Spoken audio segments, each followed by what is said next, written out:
Everyday Superpower, where we talk body language, relationships, game, everything in between.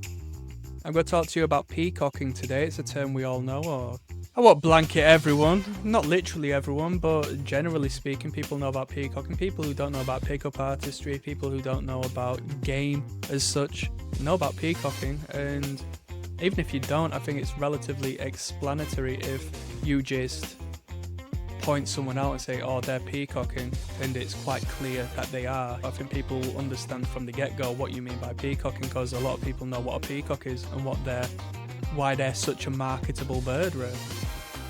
Because of the gorgeous display they put on in the dance of attraction. But I'm going to tell you about how it works. The term was coined by Mystery, unless Mystery learned it elsewhere. Mystery essentially is the most famous pickup artist of all time, unless we know anyone different. And if you want to call Dan Bilzerian a pickup artist or so forth, you tell me. But he was the most known, and he was a little before my time, I think. The peak of his notoriety came maybe a decade prior to anything I cared about, so I wasn't really focused on him. I did pick up The Game by Neil Strauss, but it was very much of a 2000s thing. I heard that book was in every teenage boy's bag, and there was a series called The Pickup Artist, which you can't find for free on the internet. I've been looking to find that stuff on the internet for free, but you have to subscribe to some BS, and I'm never going to do that, so I'd like to see that. But he coined the term, or at least from my awareness, he coined the term peacocking. The art of peacocking is displaying yourself in such a fashion that it not only provokes attention, but it provokes potential ridicule. Okay? This is the important thing people don't know about. That's why I did this video. If I was just going to tell you what you knew, it'd be unnecessary, but the idea is to present yourself in a way, or wear an object of such, or act in such a way that attracts potential ridicule, attracts haters, attracts the envious. Within the realm of masculinity, attracts men who hate on you, or point the finger at you, or dislike you for what you're wearing, how you're acting, and so forth. Comments such as, oh, what's he wearing that for? Oh, he's only that way because he uses steroids. Oh, nah, he looks gay. What's he dancing like that for? This guy's embarrassing, have you seen him? So on and so forth. These men serve a purpose because they advertise you to the women.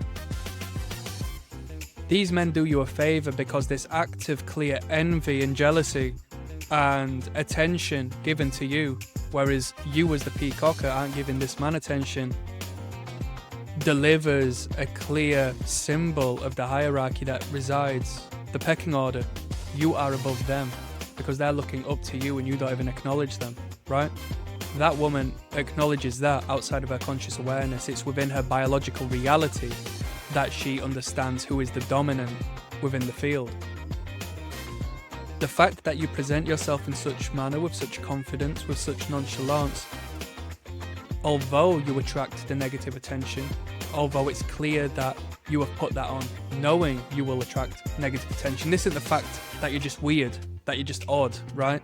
This is the fact that you still look half decent, you still are well presented to whichever extent, but you are wearing an object that is abnormal and shows confidence. That's very attractive, and that confidence comes from the fact that you will be receiving attacks from other people. Nothing crazy, generally, but snide comments and passive aggression. And you are putting yourself on the forefront to garner that negative attention purely, listen to me, for the fact that you showcase that it doesn't bother you, that you brush it off. This is what it's about. You put yourself in harm's way from other men to show that you needn't fear those other men, that you are not frightened of criticism and ridicule and standing out and being the counterculture of the norm. There's so much purpose behind it, but most people think that it's purely like down to having a talking point, a reference someone can make to communicate with you. A woman will say, "Ooh, I like your glasses," or "Ooh, I like your hat," or "Ooh, I like your scarf." It's so multifaceted. That is most definitely a part of it, and that's what people think it is first and foremost in everything.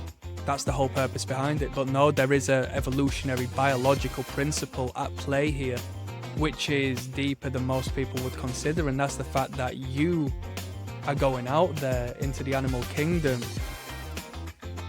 displaying this overt, colourful character, putting yourself in harm's way before the predators, saying, "Here I am," and fending these predators off with no problem whatsoever. In the animal kingdom, you'll go out there, make yourself a target by being vibrant and bold, making yourself aware to other predators. But within our human social realm, no one's going to come and punch you in the face unless you really annoy them so much. In hell, if you are that vibrant and their woman is giving you the attention that you are garnering through them being envious and you being more colourful than them in both the character and the physical realm, hey, you might get punched in the face, but that's the whole point. You're going out there fearless. That's the possibility it might happen, and it's not like you have gone out there consciously thinking, "I want to annoy people tonight." I don't think many men want to attract that negative energy. I know I don't, but it's the fact that you have gone out there confident and comfortable wearing this item of clothing, indirectly showcasing that it's fine and it's within your boundaries to be able to put yourself out there like that, because it doesn't really matter. It doesn't matter to you. There's limits. As I just said, it's within your boundaries to act in this manner. If you went and intentionally wore something you were uncomfortable wearing, it's going to manifest through your body language. You're going to look uncertain. You're going to be frozen. You're going to be slow and stuttered. You're not going to be fluid and communicate non-verbally, at the very least, in the way that you need to garner positive attention. It must be something you are actually comfortable with. So take me for example. When I was younger, I was in a relationship, and in this relationship she bought me what's called is it a onesie? I think essentially a onesie, right? It's a full body like pajama outfit, right? And I loved it. It was so comfortable, so cozy, and I became accustomed to wearing this thing when I could, when I wanted to relax. Now, later on down the line, I've been in a social group with a whole bunch of women, and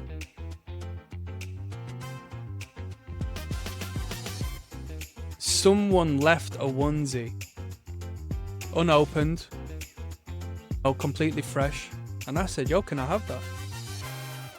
Because I'm not frightened of this thing. I used to wear these things all the time. I know they're pretty bloody good to chill out in. So she goes, yeah, no problem. I tried it on, and I was just chilling out comfortable in this public space with this thing on, right? Which might sound silly, right? But that's the thing. It was silly. And you should have seen the way I was getting touched up by these women who were within this social group, and the way they were saying you're fearless and this and that. What could be perceived as like weird and odd and abnormal and something to poke fun at. In the eyes of these women, they were calling me such masculine terms, such as fearless and "you just don't care, do you?" Like in a uplifting manner, not like in a disrespectful manner, but in a acknowledgement that I am confident. And what do they tell you? What's relationship advice 101? Oh, just be confident, just be yourself. You're ticking both of them boxes when you can push the boundaries of your appearance and peacock in a manner that actually showcases your character, your attitude, and your carelessness, or your carefree facet of your personality, without it infringing on your insecurities or discomfort. If I walked down the street in that onesie, right? It could be bright pink for all I care, fluffy and bright pink. If I walk down the street in that onesie and a guy says, you look like an idiot, because I know this is completely fine and I can acknowledge where that comment comes from, I can look at him and laugh. And perhaps it's in my power to wind him up even more because I've discovered his thumbscrew. I've discovered this random guy's chink in his armour who doesn't know me, I don't know him, but he's come up to me and through this projection has just said, I am insecure and you make me feel insecure wearing that because I see myself mirrored in you and I see my own insecurities mirrored in you, and that insecurity is that I would never ever dare to have the confidence to wear something like that whether I wanted to or not. That's some game. That's peacocking. And on that note, I'm signing out. Click like and subscribe, people. Peace.